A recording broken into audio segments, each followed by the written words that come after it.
Tirupati laddu ప్రసాదంపై CBI enquiry కానీ supreme court judge విచారణ కానీ జరిపించాలని నర్సీపట్నం మాజీ ఎమ్మెల్యే పెట్ల గణేష్ డిమాండ్ చేశారు. అనకాపల్లి జిల్లా నర్సీపట్నం వెంకటేశ్వర స్వామి దేవాలయం వద్ద మాజీ ముఖ్యమంత్రి జగన్మోహన్ రెడ్డి ఇచ్చిన పిలుపు మేరకు ఆయన ప్రత్యేక పూజలు చేశారు. ఈ సందర్భంగా మాజీ ఎమ్మెల్యే గణేష్ మాట్లాడుతూ తిరుపతి లడ్డూ ప్రసాదంపై ముఖ్యమంత్రి చంద్రబాబు నాయుడు చేస్తున్న ప్రచారం రాజకీయాల కోసమే తప్ప నిజం లేదని అన్నారు. ప్రభుత్వం వచ్చి 100 రోజులు అయిన సందర్భంగా మంచి ప్రభుత్వం అని స్టిక్కర్లు అంటించుకుంటున్నారు కానీ 100 రోజుల్లో ఏమీ చేయలేకపోయారని, సూపర్ 6 పథకాలు అమలు చేయలేకపోయారని విమర్శించారు. ఈ కార్యక్రమంలో వైసీపీ నాయకులు, కార్యకర్తలు పాల్గొన్నారు.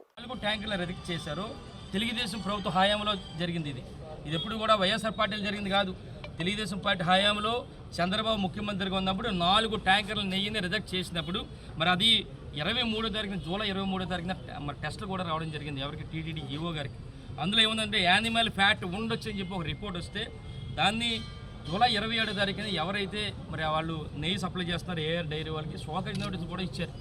అంటే స్వయాన ఎవరైతే ఈఓ గారు ఉన్నారో ఒక ఐఏఎస్ అధికారి శ్యామలరావు గారు, ఎవరైతే మరి చంద్రబాబు గారు ముఖ్యమంత్రి స్థానంలో ఆయన నియమించారో స్వయంగా ఆయనే 4 ట్యాంకర్లు రిజెక్ట్ చేసాం, ఇది వాడలేదని చెప్పినప్పటికీ కూడా మరి చంద్రబాబు మరి కేవలం రాజకీయాల కోసం ఇది వెళ్ళింది, ఇందులో జంతువుల యొక్క కొవ్వు కలిసిందని చెప్పి మాట్లాడడం చాలా దారుణం అని చెప్పి మరి మీ ద్వారా తెలియపరచడం జరుగుతుంది.